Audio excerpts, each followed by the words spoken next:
Watchman Ranganna మృతిపై హోంమంత్రి అనిత స్పందించారు. ఈ సందర్భంగా ఆమె మాట్లాడుతూ వివేక హత్య కేసులో సాక్షుల వరుస మరణాలపై విచారణ చేస్తామని అన్నారు. సాక్షుల వరుస మరణాలపై అంశంపై కేబినెట్ లో చర్చించాం. సమగ్ర దర్యాప్తు జరపాలని ఆదేశించామని ఆమె తెలిపారు. రంగన్న మృతి డైవర్షనాలలో లేదా కొసమెరుపానాలో అర్థం కావటం లేదని ఆరోపించారు. రంగన్న మరణంపై పోస్ట్ మార్టం తర్వాత అన్ని విషయాలు వెలుగులోకి వస్తాయని స్పష్టం చేశారు. వివేక హత్య కేసులు ఎవరు తప్పు చేసినా శిక్ష తప్పదంటూ హెచ్చరించారు. కొంగ జపాలు చేసినా తలకిందులుగా తపస్సు చేసినా తప్పు చేసిన వారికి శిక్ష మాత్రం తప్పదని ఆమె స్పష్టం చేశారు. రంగన్నకి సంబంధించి హైలీ సెన్సిటివ్ అంటే వివేక హత్య కేసు చాలా సెన్సిటివ్ సెన్సేషనల్. ఈ కేసుకు సంబంధించి నలుగురు నిందితులు అంటే ఎక్యూజ్డ్ కావచ్చు లేకపోతే సాక్షులు కావచ్చు ఈ కేసుకు సంబంధించి ఎలా చూస్తారు, ఏం చెప్తారు?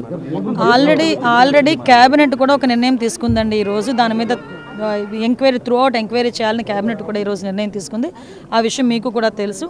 విషయం ఏంటంటే ఇందులోని అంటే కొసమెరుపు అనాలో లేకపోతే డైవర్షన్ అనాలో తెలియదు, కానీ నిన్న రంగన్న ఏ పొజిషన్లో చనిపోయారో అందరికీ కూడా చూసాం. అంటే అతను ఇంటి దగ్గర నుంచి హాస్పిటల్కి తీసుకురావడం, హాస్పిటల్లోని అతను కొంచెం ఇబ్బంది పడి చనిపోవడం, అతను చనిపోవడానికి కారణం ఏంటనేది పోస్ట్ మార్టం రిపోర్ట్ వచ్చిన తర్వాత what ever it may be అన్నీ బయటకు వస్తాయి.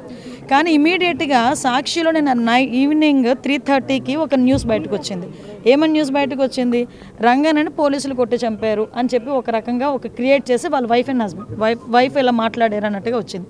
సో మేము ఆ కోణంలో కూడా మేము మాట్లాడుతున్నాం. అంటే జనాలకు ఎటువంటి పర్సెప్షన్ ఇవ్వాలని వాళ్ళు క్రియేట్ చేస్తున్నారు. సాక్షి టీవీ క్రియేట్ చేస్తుంది.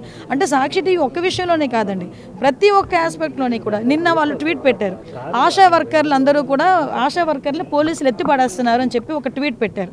మీ దగ్గర చూపిస్తాం. నేను మార్నింగ్ నుంచి ఆశా వర్కర్ల గురించి మేము మానిటర్ చేసుకుంటున్నాం. ఎక్కడ కూడా ఆశా వర్కర్లను ఇబ్బంది పెట్టిన పరిస్థితి లేదు. ఆశా వర్కర్లు కూడా అంతే కోఆపరేట్ చేశారు. ఎక్కడ కూడా ఎటువంటి ఇబ్బంది రాలేదు. దరిద్రం ఏంటంటే వాళ్ళ గవర్నమెంట్లో ఆశా వర్కర్లను ఎలాగైతే ఎత్తి పడేశారో ఆ ఫోటోలు పెట్టి ఇప్పుడు మా గవర్నమెంట్లో చేశారన్నట్టుగా వాళ్ళు ప్రొజెక్ట్ చేయడానికి ప్రయత్నం చేస్తున్నారు. అంటే ప్రజల్ని మభ్యపెట్టడానికి, ప్రజల్ని తప్పుదోవ పట్టించడానికి సాక్షి టీవీ, సాక్షి ఛానల్ని ఒక ప్లాట్ఫామ్గా ఉపయోగించుకొని వాళ్ళు ఇష్టానుసారంగా వాళ్ళు మాట్లాడే పరిస్థితి. ఇదే కాదండి, నిన్న ఎవరో మాట్లాడుతూ వరద కళ్యాణ్ ఏదో మాట్లాడుతూ నేనేదో ఆడబిడ్డ నిధి గురించి మాట్లాడానని ఒక ట్వీట్ పెట్టారు. అంటే మేము మాట్లాడని మాటలు, మేము మాట్లాడితే వక్రీకరించి మాటలు, అదేవిధంగా ఎక్కడైతే ఇన్సిడెంట్ జరిగింది అనుకోండి దాన్ని వక్రీకరించి మాట్లాడటం, ఇలాంటివన్నీ చేస్తున్నారు. ఇందాక మీరు నిర్ణయం ఒకటి కూడా డిస్కషన్ అయింది. అంటే ఇలా పదే పదే తప్పుడు వార్తలు రాసి ప్రజల్ని మభ్యపెట్టాలని చూడడం కూడా నేరమే. దాన్ని అసలు ఏ యాంగిల్లో మేము వాళ్ళని ట్రీట్ చేయాలన్న దాని మీద కూడా మేము డిస్కషన్. తప్పు చేసిన వాడికి నేను మళ్ళీ చెప్తున్నా, తప్పు చేసిన వాడు ఎక్కడున్నా కూడా టైంకి శిక్ష అయితే పడుతుంది గ్యారంటీగా. అది మీరు ఎన్ని ఏదంటారు కదా, కొంగ జపాలు చేసినా తల కింద తపస్సులు చేసినా కూడా తప్పు చేసిన వాడు తప్పించుకునే పొజిషనే కాదు. అది మాత్రం మనం గ్రహించుకుంటాం.